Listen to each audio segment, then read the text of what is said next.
starting to open up their applications, especially for summer 2024. And this is at a time when, some banks are even laying people off, right? Like we just saw in the news recently that Goldman Sachs, for example, they're about to lay off 4,000 people from their workforce at some point this month in January.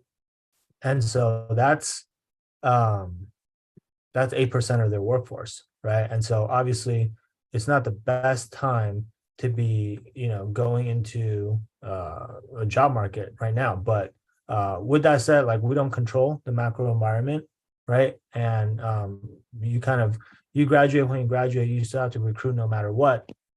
And so what I always tell people is you got to control what's in your control, right? And then you got to leave everything else up to God or whoever, whatever you believe in, right?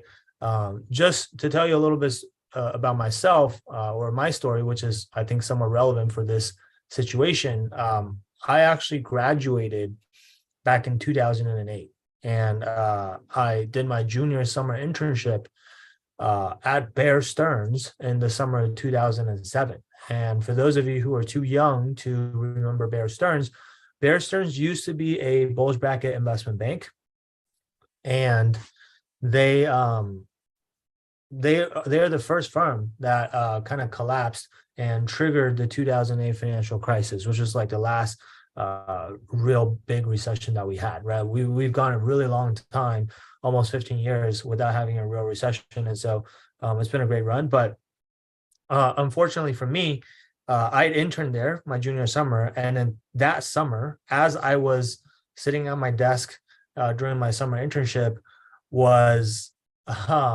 when their two hedge funds collapsed, and it was in the Wall Street Journals, it was headlines, and that was like the first domino to fall that triggered kind of everything that happened afterwards, right? Like Lehman Brothers and all the rest. And so needless to say, at the end of my summer internship, I did not have a return offer. None of us got a return offer to go back because things were already kind of starting to unravel for Bear Stearns specifically. But at the same time, they hadn't completely gone under yet. It was probably not for another 6 to 9 months after that, like at some point during my senior year, that Bear Stearns stock price just collapsed. Like they got bailed out by JP Morgan. JP Morgan acquired them for $2 a share, right? They used to trade in like triple digits, like hundreds of dollars, right? I think $100 or $200 a share. And they got bought by JP Morgan for $2 a share. That's how bad things were, right? But that didn't really help my cause because at the time, I ended my summer internship without a return offer. And then I had to recruit for full-time in a job market where there wasn't a lot of jobs, similar to the job market that we're in right now. And then most firms weren't hiring, and even the ones that were hiring, they weren't hiring that many people, right? And then I'm gonna fast forward to the end of the story, which is like, obviously, I'm sitting here talking to you guys today. So for those of you that know me or have been following me for a while, you know that I ended up breaking into banking. I started my career at Deutsche Bank and their technology investment banking group. And that was in 2008 during the peak of the recession. And then after a year of that, I lateraled to Morgan Stanley, to their technology investment banking group in 2009. And then later I did private equity, and then I went and worked in tech, and then eventually I started Wall Street Mastermind, right? So anyway, long story short, the reason why I'm telling you this story is that I myself actually had to recruit during the last recession. And so I feel like I have a bit of a unique perspective, and I know a thing or two about just what it takes to succeed in this type of environment, right? And so that's what we're going to be talking about today. If you guys have any questions that you want me to answer, feel free to drop them down below in the comments right now. I'm live right now on Instagram. I'm live on our YouTube channel. I'm also live on LinkedIn. So no matter where you're watching this, if you have a question, drop it down in the comments, and I'm going to just kind of rotate through the 3 different platforms and go through the queue and answer as many questions as I can. You can ask me anything you want. You can ask me questions about, your specific situation, anything that's top of mind for you in terms of recruiting, anything that's related to how to recruit in this job environment, anything related to summer 2024 recruiting. If you want to know anything about our program and what we do, like whatever you want to know is fair game. And I'm going to try to go through and answer as many of those as we can. And while you guys are doing that, and while we're waiting for kind of the queue of questions to build up, for those of you that are new to this live stream, we do this about once a month. And just to introduce myself a little bit so you know who I am and why you're even listening to me right now. My name is Sam Shaw. I'm the founder of Wall Street Mastermind.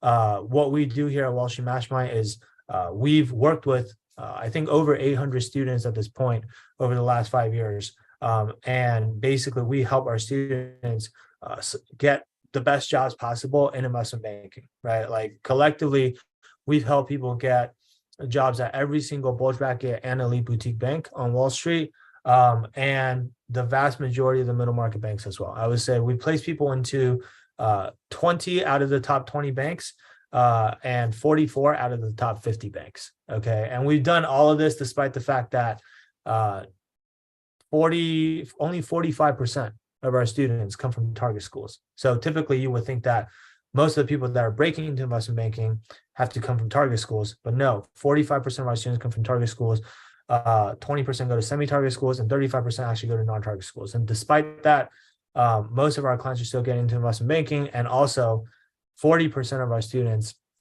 that are getting these offers actually don't have what's considered a stellar GPA, which, you know, they have a GPA lower than a 3.7, which again, I think most of the time when people break into banking, you expect them to have a GPA of 3.7 or above, right? And so all this is to say, at this point, we've done this many, many times. We know kind of what it takes to break in, regardless of where you go to school, what your GPA is. Maybe you lack relevant experience, like whatever issues you think you're encountering right now, we probably help people solve that exact same problem before.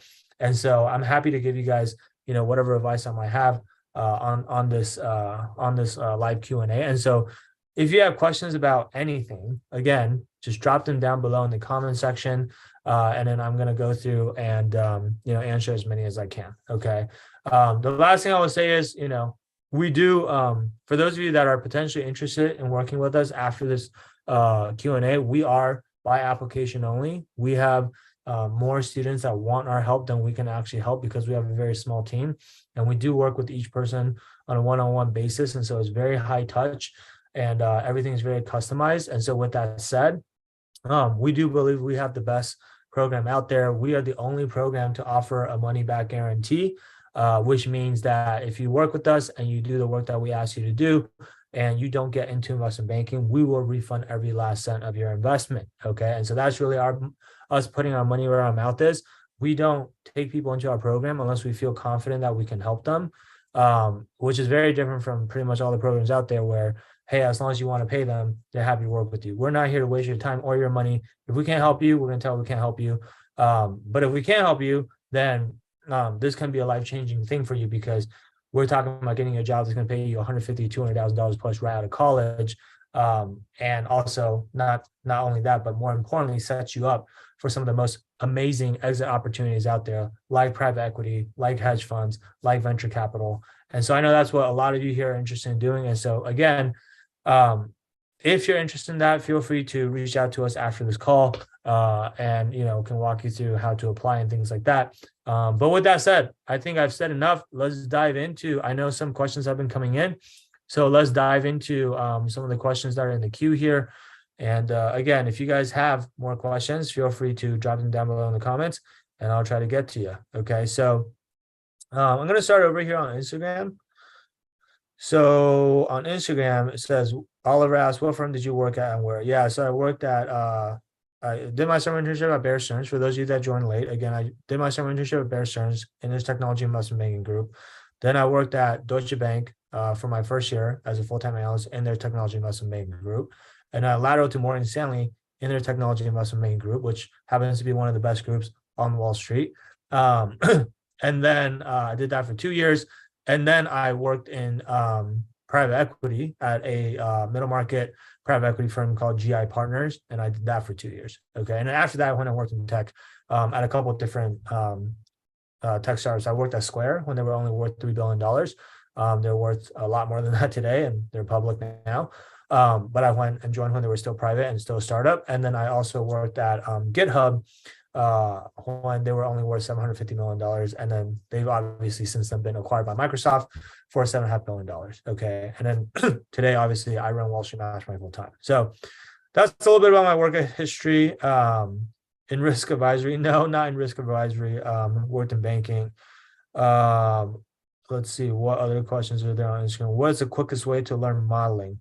I mean, I suppose the quickest way to learn modeling would be to take one of the financial modeling courses out there, right? I mean, like financial modeling is one of those things where you can't really learn it any other way except by doing, right? And so like, if you don't actually practice, like you can't, like, that's not something you can learn just by like reading books or something, for example, right?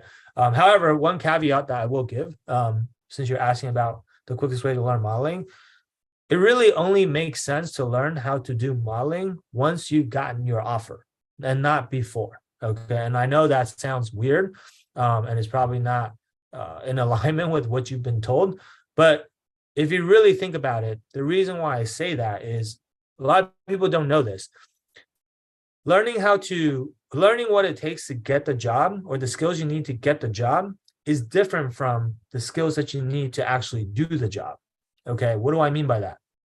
The skills that you need to get the job are things like building up your resume and getting relevant experience, right? It's things like learning how to network effectively so that you can talk to bankers and get them to refer you and get you to interview, right? Is learning how to pass the interviews, which might be where you think financial modeling is important, but actually learning how to build financial models is not important at all for passing the interviews, because like I said, we place people into 44 out of the top 50 banks, and every single one of the top 20 banks, all the bulge bracket and elite boutique banks.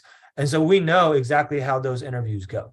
And I can sit here and tell you with 100% confidence right now that none of these banks actually give you modeling tests during the interview. Like none of them are going to like whip out a laptop, put it in front of you with a spreadsheet and say, hey, build me a DCF, or hey, build me a leverage buyout, right?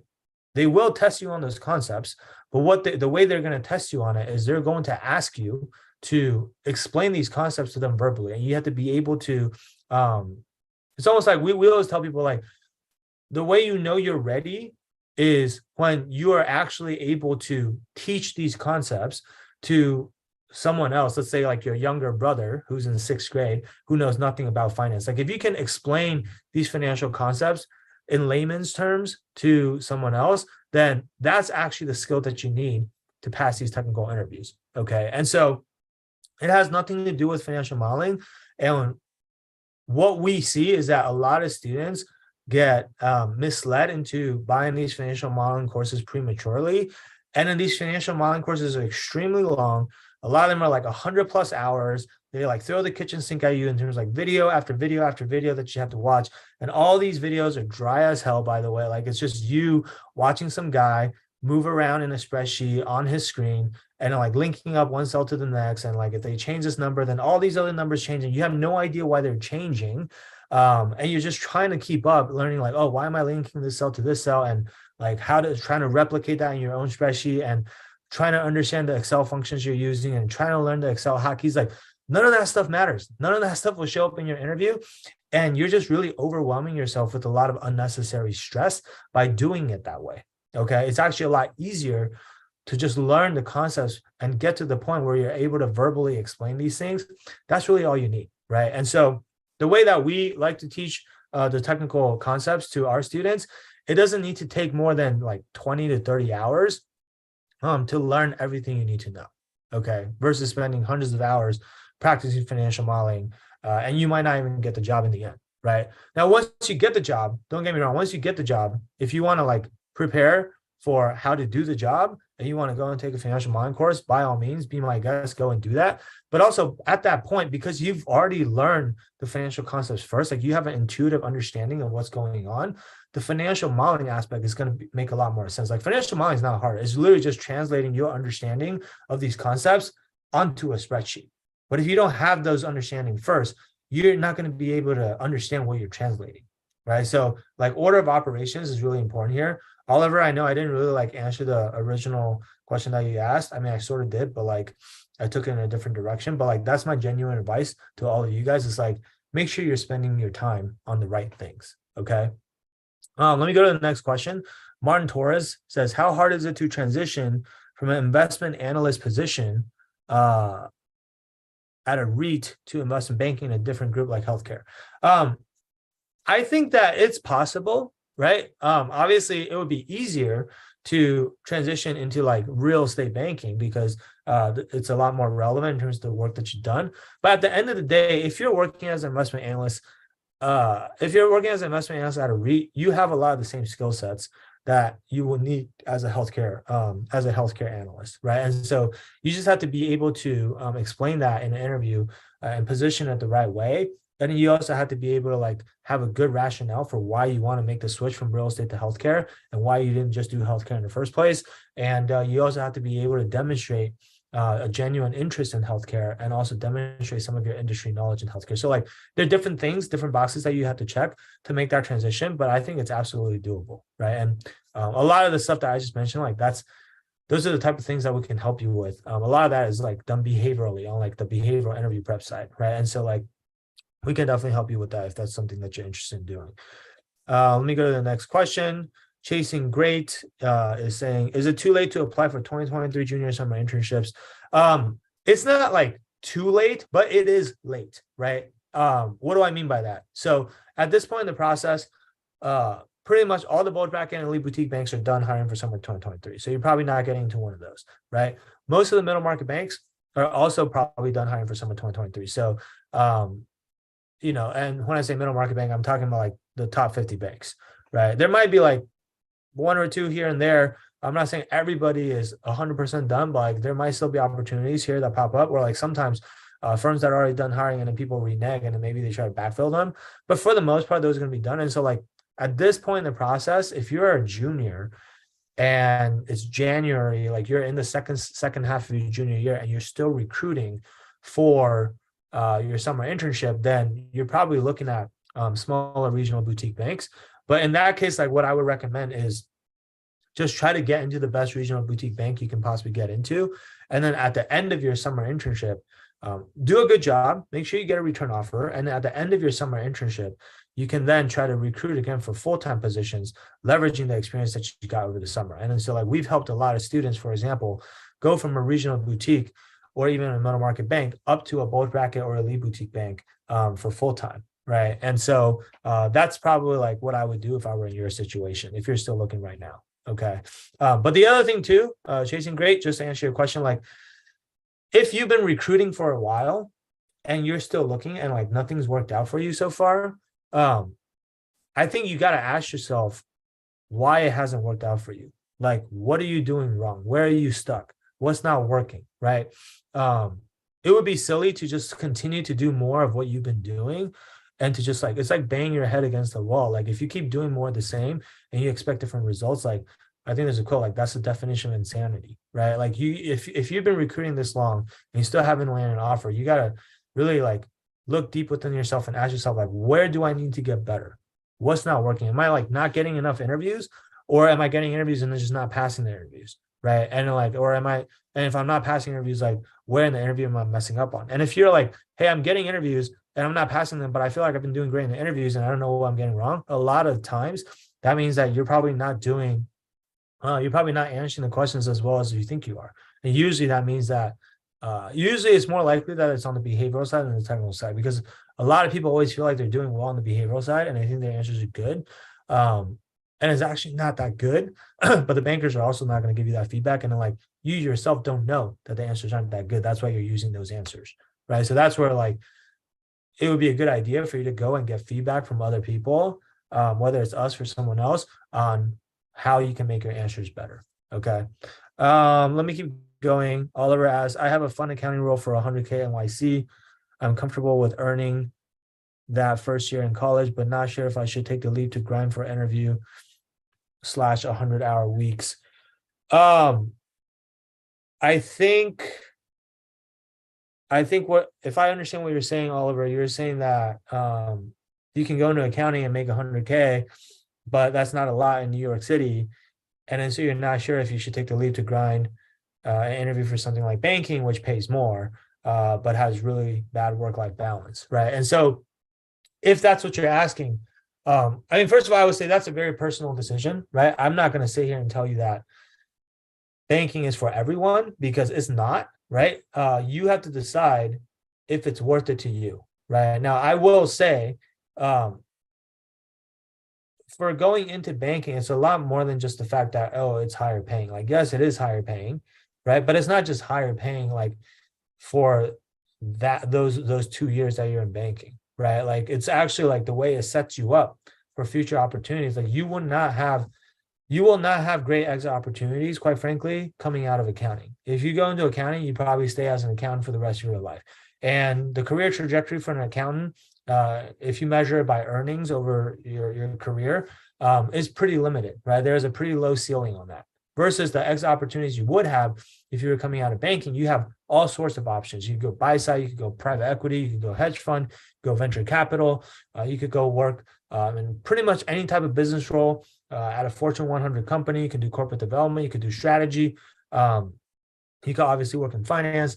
You can also go work in tech startups like I did. Like, so there's just way more options, and the slope of your career trajectory is going to be a lot steeper, right? It's like taking it from this type of trajectory coming out of accounting to like this type of trajectory coming out of high finance, right? And so I think that's the bigger thing, to be honest, because you got to take a long-term view to your career. And in terms of like the 100 hours a week, like, to be honest, people like to throw this term around like 100-hour weeks. That's kind of an exaggeration, right? Like bankers like to kind of glorify how much they work a lot of the times. If you actually go and look at like a lot of the surveys, the average work week for an investment banker is probably between 70 to 80 hours a week. Okay. That's an average week. Now, are there weeks where it could go up to 100 hours? Yes. Like it does spike sometimes, especially when you're working on a live deal and there's a lot to get done in a short period of time. And so you're doing these sprints. But that's not like week in and week out, week after week. Like that's just not sustainable, right? And so like, I want to like, be precise with how we're describing the job. Like it's more like 70 to 80 hours a week on average. And some weeks are going to be better, some weeks are going to be worse, but that's an average week, right? And then like also keep in mind that most people that go into investment banking are only doing it for 2 years, right? You're just doing it. You're putting in those hours for 2 years. You're paying your dues up front while you're still young, when you don't have, a spouse or kids or all these other obligations yet. And that is the time when you want to work hard, right? That is the time when you can maybe have a little bit worse of a work-life balance and pay your dues to set yourself up for to enjoy the fruits of your labor down the road. Because down the road, you're more successful as a result. You don't have to work as hard. You're making more money. And then you get to spend more time with your family when you actually have your own family, right? And so like, that's kind of like the way that I would encourage most people to think about it. But again, I'm not telling you that, hey, you have to do investment banking. Like that's a very personal decision. Everyone has to decide for themselves, okay? Nick Arcadi asks, is Boston University a target school? If not, is it a semi? I think Boston University, I wouldn't quite consider a target school, but I would consider it a semi-target school. Yeah. Let's see here. Let's keep going. Do you happen to know who recruits there? I don't know. I mean, I would have to ask some of my students that do go to Boston University, but like if you go to Boston University right now, you can easily talk to any of the upperclassmen at Boston University, and they should be able to tell you that, especially ones that already went through recruiting. Okay. Darius Thurman asks, how much does it cost? I assume you're asking about our program. How much does it cost to work with us? To answer, so this is a good question. We get this question a lot. In fact, I don't know how much it will cost for you. Okay. The reason is like, we work with every single person on an individual one-on-one basis. And so like everything is customized based on what your needs are, right? And so like, depending on what you need help with and how much help you need, we will customize a game plan that fits the scope of what you need. And so there's not like a one-size-fits-all approach. But typically the way it works, like if you want to get a more precise quote, obviously, like I know you can't make a decision without having an actual quote. So I'm not trying to like hide that from you or whatever, but like if you want a more precise quote, we would just need to learn more about your specific situation right now and what it is that you need help with. And so there is an application process. But before you even apply, typically what we encourage people to do is you can actually book a free virtual coffee chat to speak with an upperclassman that's already gone through our program. So this is like a real human being who's fully doxxed. You know who they are. You know where they're going to work. You hop on a Zoom call with them. You can talk to them, look them in the eyes, ask them whatever questions you want about recruiting, get their advice, see if they know what they're talking about. You can ask them about their experience in our program if you want, just anything, right? And then after that conversation, if you are still interested in working with us, if everything sounds great, then they can help you set up a call with our director of enrollment, which is when you would actually apply to see if you could be admitted into our program. And if the director of enrollment, they're going to ask you some questions to learn more about your situation and just like where you're at in the recruiting process, what do you actually need help with, and then to figure out if we can actually realistically help you, right? And also because, like I said, like we offer a money back guarantee, we don't want to like invite you into the program if we don't think we can deliver on the outcome, because the last thing we want to do is do a bunch of work with you, help you for months and months and months, and then have to refund you at the end, in which case like we actually like don't make any money, right? And so like not only that, like, but me as a business owner, I'm actually losing money because I still have to pay my team regardless. And so like we're not going to waste your time if we can't actually help you. But if we feel like we can't help you after learning more about your situation, then our director of enrollment will give you an exact quote for how much it will cost. And then you can take that back to your family or talk to your parents or think about it, decide on what you want to do. And then if you still want to move forward, then you come back and let us know, and then we can move forward and we can help you. And if not, then no worries, take whatever advice we gave you, and then you just go back and, figure it out on your own, right? So that's kind of how our application process works, okay? Oliver says, is asking about modeling because he thinks a lot of equity research do modeling tests, but that's definitely great advice. Cool, Oliver, glad that helped. Any tips for 2023 junior summer internships? Haven't applied to any. Yeah, chasing grade, that's a very broad question, so you're gonna have to be a bit more specific than that. But like if you want to have like a really in-depth conversation about summer 2023 recruiting, which I don't have time to do on this call right now because I have so many questions I'm trying to get through, I would encourage you to book a call with the upperclassman that's gone through our program, and they can give you whatever advice you want. Okay. And I think I forgot to mention, but if you guys want to book that call, you can do so by going to www.wallstreetmastermind.com/apply. It's wallstmastermind.com/apply. Okay. Basically, you're saying know how to properly communicate and have a conversation regarding models and etc. Yeah, sort of like, yeah. What I'm saying is, for the technical interviews, what you actually need, the skill you actually need to pass the technical interviews, is to be able to verbally discuss these concepts. It's not to be able to like, you're not going to be asked to like build out anything in a spreadsheet during your interviews. And so those are like two very different skill sets, right? One is like, I can actually teach these concepts to someone else, right? Which, and then another one is like, I know how to build financial models. Like I can tell you there are a lot of like investment banking analysts right now, for example, who are really good at building financial models. But if you ask them to like teach you the concepts or explain something to you, like they're not that good at it, right? Just like not all NBA players can go on to become really good basketball coaches after they play in the NBA, right? Like coaching or explaining things and doing something is like two different things, right? So just two different skill sets. Okay. Do you want to include out of US experience as international students? Depeche asks. Yeah, I mean, like, look, you can, right? Like, obviously, if those are the only experiences that you have, then you kind of have to include it, right? At the end of the day, for your resume, you have 1 page of real estate to include all the best and most relevant experiences that you have until you run out of space. So if your out of US experiences make the cut based on that criteria, then you got to use it, right? But with that said, all else equal, having experiences here in the States will be more attractive and more appealing to your interviewers than experience from home, right? And the reason is, like, usually if as an interviewer or as a banker when we're used to select resumes for interviews, if we see someone who's an international student, all of their experience is from abroad, from back home, typically our assumption is that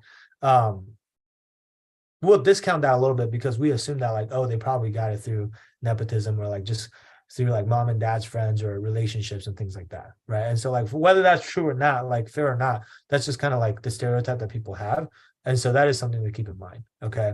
Do the major banks care more about someone's degree versus a resume? What practical skills for the job you're applying for?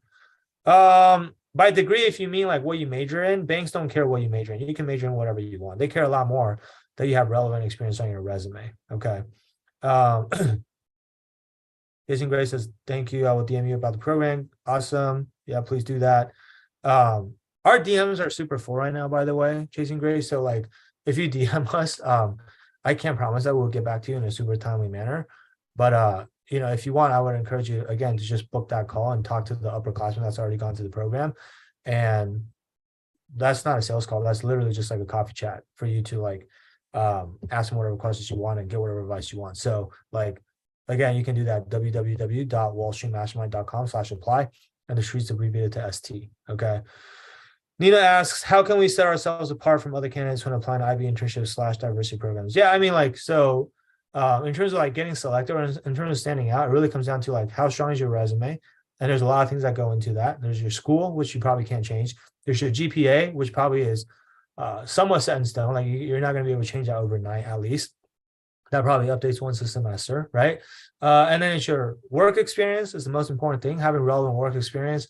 The more the merrier, right? But I would say like the most competitive candidates we're seeing nowadays typically have 2 to 3 relevant internships on their resume. And then like having relevant extracurricular activities on campus.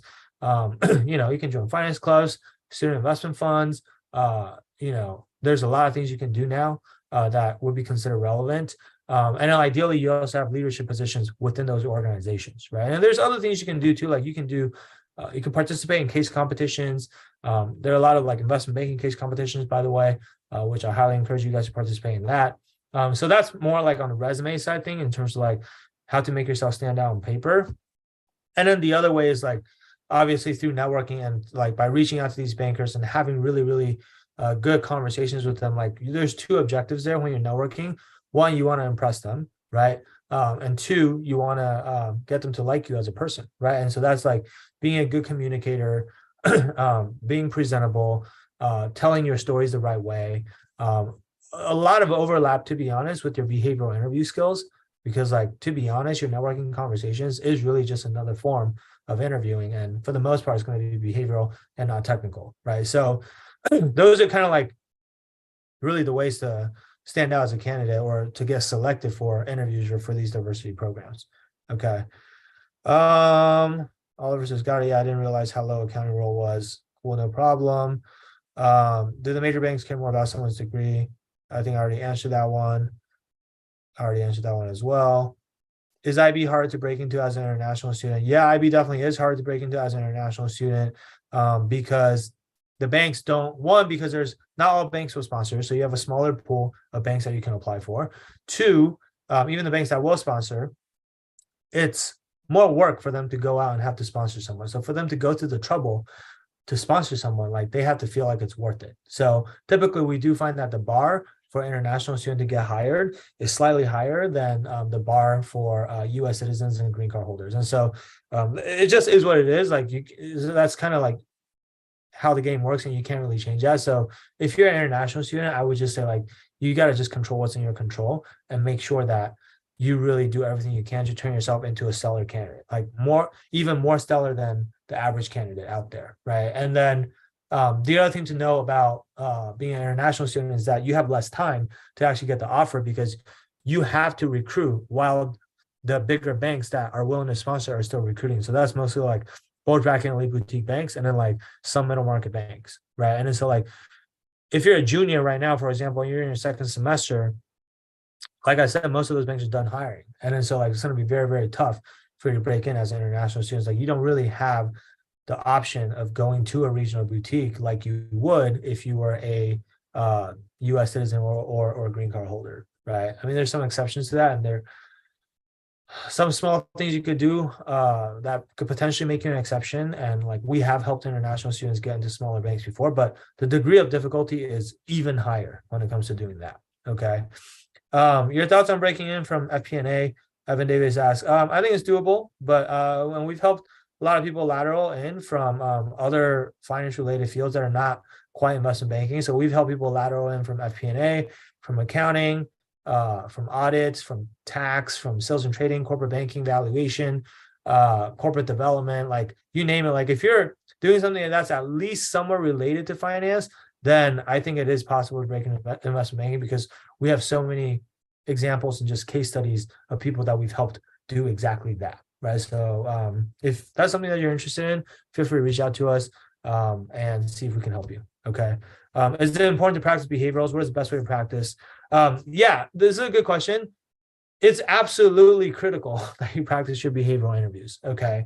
A lot of people put all the emphasis on the technical interview and no emphasis whatsoever on prepping for the behaviorals, because the misconception is that people think, oh, behavioral interviews are easy. It's just talking about yourself, right? And like anybody can do that. Or like, I'm pretty good at talking about myself. I know what I want to say. I know my story. So I don't really need to practice that. In reality, what we found after helping 800 plus students go through this investment banking recruiting process is that the behavioral interview is actually more important than the technical interview. And I'll explain to you a few reasons why that's the case. One, when it comes to like getting the interview, you're going to have to do a lot of networking. And when it comes to networking, like I said, that's essentially just another form of behavioral interviews, right? And so like, if you don't have good behavioral answers, it's very, very hard for you to like get the banker to like you just from a 30-minute conversation to the point where they're going to be willing to go out of their way to refer you for an interview, right? And so like, that's the first thing, is that if your behavioral answers aren't where it needs to be, like you might not even get the interview in the first place because you're not going to be good at networking. Okay. So that's like putting the cart before the horse to like master your technicals before you even master your behaviors, because you might not even get the interview. You might not even get to the point where you get asked technical questions. Okay.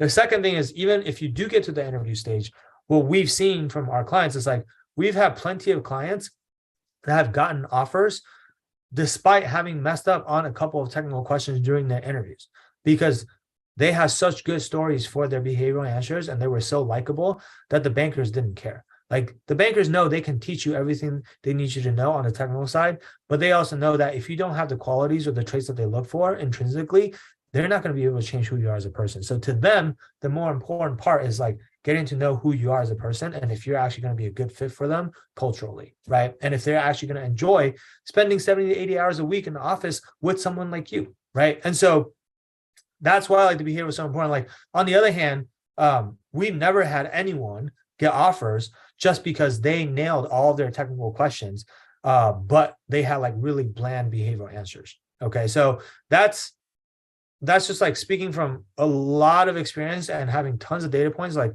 behaviorals are actually more important than technicals. The reason why everyone's been kind of brainwashed into thinking that technicals are more important is because most of the companies out there that are helping you with investment banking recruiting prep, most of the companies in our industry, I'll call it the investment banking recruiting prep industry, most of the resources that they're selling and offering you are focused on the technical interview, right? They're selling you technical interview guides. They're selling you financial modeling courses.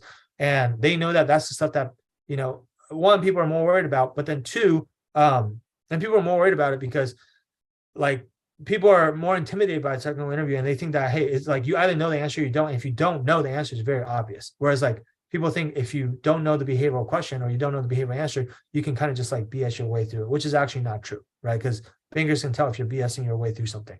But the other thing too is like most companies only focus on technicals because it's a lot easier to sell something that's focused on technicals, whereas there's a right or wrong answer. I can create an interview guide one time and it's one size fits all and I can sell it to everybody, right? On the behavioral side, on the behavioral prep, and this kind of comes back to the other part of your question, Oliver, which is like, what is the best way to practice? Honestly, like the best way that we've seen to prep for your behaviorals is you first need to understand that it's not about having the right answer or the wrong answer. There is no such thing. Like every single person is going to have a different answer when it comes to your behavioral questions, right? What actually is happening on the behavioral side is you're being graded on a curve against your competition. So it's not like a pass-fail thing. It's like you're being graded on a curve. Like, are your answers actually better than your competition's answers? And what most people are missing is like they know what they want to say. They know what their answers are going to be, but they don't actually know if their answers are better or worse than their competition's answers. Like, because they don't know what their competition's saying. Right. And so like, if you don't know where your competition is, how they're answering these questions, how can you confidently say whether your answers are actually better or worse? Right. You might feel like your answer is good because you're the one that came up with that answer, but like everyone else feels the same way about their answers. Right. So someone's bound to be wrong. And so the way that we actually like to go about behavioral prep is, first of all, we have a lot of data on like how our clients are answering their behavioral questions, right? Because every single student that we work with, what they'll do is we'll have them go and draft out their behavioral answers and submit it to us. And then we'll give them actually feedback. We'll like rewrite all of the answers with them. Okay. And so we've seen like basically all types of possible answers that people have used. We've also seen exactly where these students have gotten offers from. And so after working with like over 800 students, like we have a lot of data points on the types of answers that typically work well in these interviews, right? We basically just took all the students that got into the best banks, like the Goldman Sachs, Morgan Stanley, JP Morgan, Evercore, Centerview, those types of firms. And then we looked at the answers that they use and we compared it side by side, and we did some pattern recognition on what these answers have in common.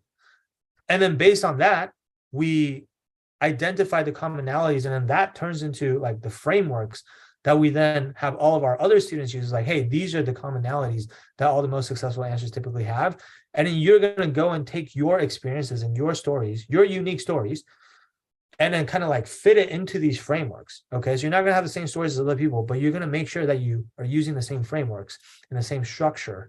And then after that, you're going to do the same thing. You're going to submit your answers to us. We're going to then go in and edit your answers for you and rewrite it, because you still haven't seen how other people answer these questions, but we have, right? And our coaching staff has. And so like, we will do the benchmarking for you. Like when we're reviewing your answers, in our mind, we're comparing it against all the other answers that we've seen. And we're calibrating how good your answers are. Are they better or worse than the other answers, or are they on par? And we want them to at least be on par with the other really, really successful students, right? And if they're not, we'll suggest the improvements that you need to make to get to that level. And so that's just the first part, right? And then the second thing that we like to do is what's called the mock interview hot seat. So what a mock interview hot seat is, most people, when they do mock interviews, they do mock interviews with their friends where they have people like interview them, and then they try to answer the question. That's great, like, because it allows you to, like, mock interviews are good. You should do them. It allows you to like practice your delivery and practice like, giving your answers. And it kind of becomes like muscle memory, right? But like the part that's missing is you still don't know how other people are doing it, right? And so like what a mock interview hot seat is like once or twice a week, we will actually put one of our students in what we call the hot seat, and we'll give them a mock interview, and we'll just grill them and we'll critique their answers on the spot for like 60 to 90 minutes. And then like during that time, we do this on Zoom, and then we allow other people to come on Zoom too and just like observe silently in the background. I mean, people can like discuss their thoughts in the chats and stuff like that.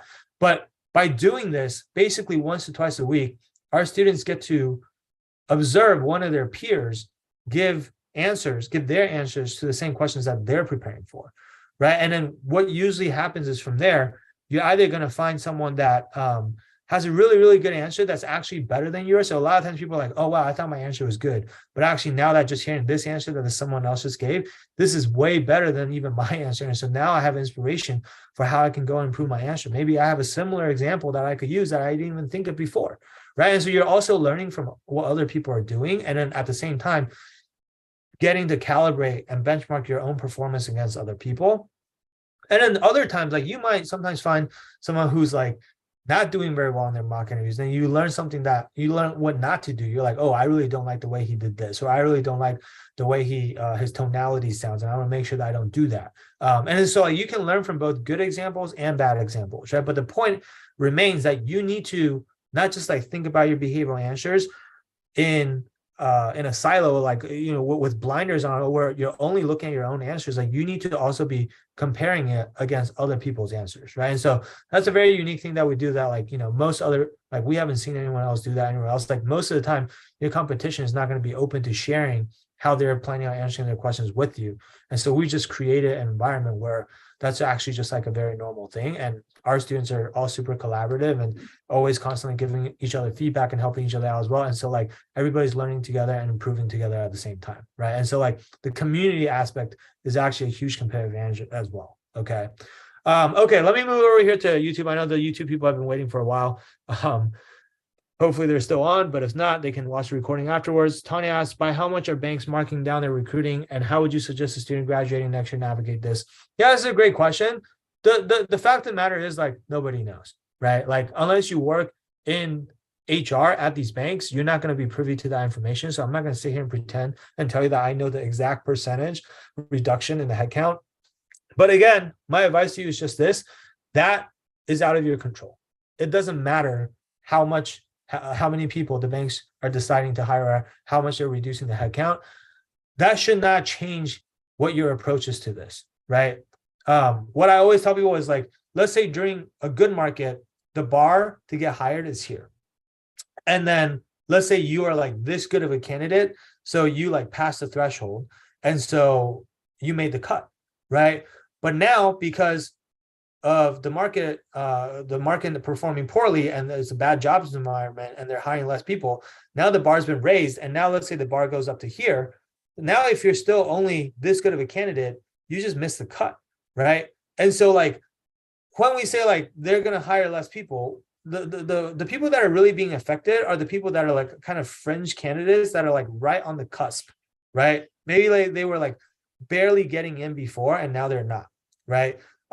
Everybody else that was like never getting in the first place, they were always down here. It didn't affect them because they weren't getting in the first place. And then the people that are like really good, that are like all the way up here, even if the bar went from here to here, it still doesn't matter because they're still up here, right? And so the question is actually like, how do you make it so that you are a candidate that's all the way up here, right? And so like the answer to that question is like, there are really only 4 things that matter at the end of the day when it comes to your candidacy, right? One is, how good is your resume? And again, I touched on this earlier, but that comes down to your school, your GPA, your relevant work experience, and your extracurricular and leadership activities. Okay, those are the 4 boxes you have to check to the best of your abilities, right? Then it's networking. Networking skills, basically the main question there is like, what do you have to do to get referrals from these banks, right? And I would encourage everyone, you have a list of banks that you're targeting, right? Most of our students apply to like at least 20 banks because it's all the bulge bracket, all the elite boutiques, even throw in some top middle market banks like Jefferies, Houlihan Lokey, so on and so forth. That's easily 20 banks, right? So at each of these banks that you're targeting, you want to make sure that you have at least 1 referral at a minimum, but ideally you want to have more than 1 referral, because sometimes we see people who have 1 referral and they still don't end up getting the interview. So you want to have ideally 2 to 3 really, really solid referrals, right? And then also, by the way, not all referrals are created equal. The quality of the referral matters too. Like obviously you have a referral from a managing director versus from a first-year analyst. Those 2 things are not the same, right? Like the words of a managing director has a lot more weight behind it, right? And so learning like how, like the skills that you need to like get those referrals, that's a like probably hour-long conversation, which we don't have time for right now. But again, like that's a big part of what we would teach you inside of our program. And then like those are the 2 things, resume and networking. Those are the 2 things that determine whether you get the interviews or not. And then like if you get to the interview stage, then the only 2 things you need to pass the interviews are the technicals and the behaviorals, right? And then so technical interview, I already talked about earlier. It's really learning about like how to verbally communicate these concepts, like it's not too dissimilar to like you being able to explain it to a 12-year-old who knows nothing about finance. Like that's the level you have to be able to get to, right? It's not about financial modeling. It's not about memorizing answers to predetermined questions, because bankers are not going to ask you the exact same questions that you already memorized from the popular interview guides, because they know that everyone's reading those guides already. Okay. On the behavioral side, I just spent a bunch of time talking about behaviorals right before this question, so I'm not going to rehash that here in the interest of time. But those are the only 4 things that you need to be successful in investment banking and recruiting. And if you can check all 4 of those boxes in the limited amount of time that you have to do your prep, then you're going to be successful, right? If you're missing any one out of the 4 boxes, then you're probably not going to be successful, because none of the 4 things that I just mentioned are optional. They're not nice to haves. They're all mandatory, right? And so you have to check all 4 boxes. And so that's where like efficiency is the name of the game, because most people, it's not that you can't learn how to be good at all of these things. But like if I give you an infinite amount of time and there's no time constraint whatsoever, like it's not rocket science. Everybody could get there eventually, right? But it's more so that investment banking recruiting happens under such a tight timeline, and they keep moving the recruiting timeline up earlier and earlier and earlier. Like for those of you that are planning on recruiting for summer 2024, expect a lot of applications to open up this month. Okay. In fact, I think I saw Perella Weinberg also just opened their application today, if I'm not mistaken, right? And so things are starting to kick off. I wouldn't be surprised if they started kicking off this week and next week in bunches, okay? And so like the recruiting timeline is moving up so much that like you really need to figure out what is the fastest and most efficient way for you to go out and check all these boxes. Like if we were working with you and we were trying to teach you everything across all 4 of these areas, to do all the prep work that you need to do to learn these things that I just talked about is probably no more than 50 to 60 hours of work. And again, that includes learning all the technicals and all the behaviorals and how to network and building up your resume. Like 50 to 60 hours of work is very little. Like if you treat it as a full-time job, you will be able to finish that in just like 1 or 2 weeks. Like we have people that are doing this over winter break and they're able to finish the entire thing during winter break before they go back to school. Right? Like that's how efficient we made this process, and we've streamlined it because we've done this hundreds of times and we know exactly what you need to do, and everything's laid out in just like an easy to consume manner, an easy to understand manner. And if you don't understand something, you have someone you can ask questions to immediately. And so you're never stuck, right? That's how you can be more efficient, right? So anyway, that's my recommendation on how you would navigate something like this. Hopefully that helps, Tanya. Let me go to the next question here because I know we still have a good amount of questions here, both on YouTube and LinkedIn, and I only have a few minutes left, so I want to make sure that we get through all of this. Okay, so in fact, let me tell my next call real quick that I'm running a little bit late. So a little.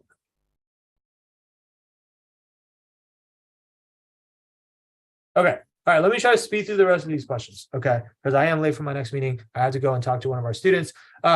Rayon asks, how likely are layoffs on a junior level for banking if the market continues like this? How are layoffs in 2008? Layoffs definitely possible, but it's depends on the bank, case by case basis. I know that when I was at Deutsche Bank, I don't think we laid off any junior people, but we had I had friends at like Lehman Brothers, for example, and Barclays Capital, and they definitely got laid off, right? And so like it's impossible to say and it's hard to predict. Obviously, like ideally, you want to try to go to the stronger banks that are in better financial shape, so that it's going to be less likely for them to have layoffs, or even if they do have layoffs, they have less layoffs, right? Joe McGrath asks, what do you think about Deutsche Bank's coverage groups? Any standouts for culture, deal flow, and exits for the NY office? Joe, I never worked in the NY office. I was in the tech office in San Francisco, and so I can't really speak too much to that. But I know that I think like for exits, I know for a fact, I think their financial sponsors group is pretty good. Aside from that's the one off the top of my head, but outside of that, like to be honest, I'm not the best person to ask for this. So for this kind of stuff, like you should talk to someone that's working in Deutsche in their New York office, and they're going to be the best source of information for this. Okay. Let me come over to LinkedIn.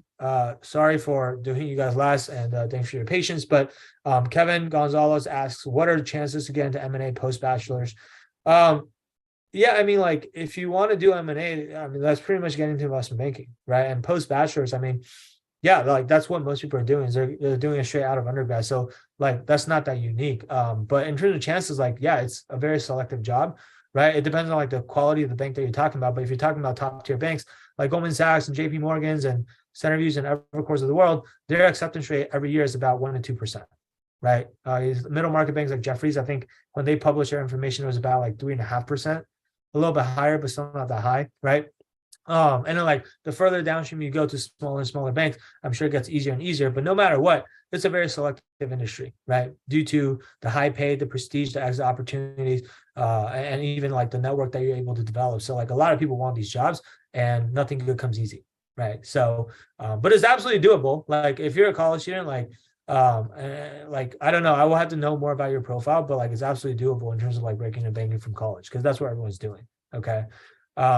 Caesar asks, what's the status on summer 2024 recruiting for most bulge bracket banks? I haven't really seen any bulge bracket banks open up their applications yet, so that's pretty much all we know right now. But again, I am expecting some bulge bracket bank applications to open up this month, so you should definitely be on the lookout for that, because this time last year, for the people who are now currently juniors, when they were sophomores, January was the month when the first big wave of applications opened up for both elite boutique and bulge bracket banks. And so keep that in mind. If you guys haven't started prepping yet, like now is definitely the time to start prepping. Like you don't want to wait too long.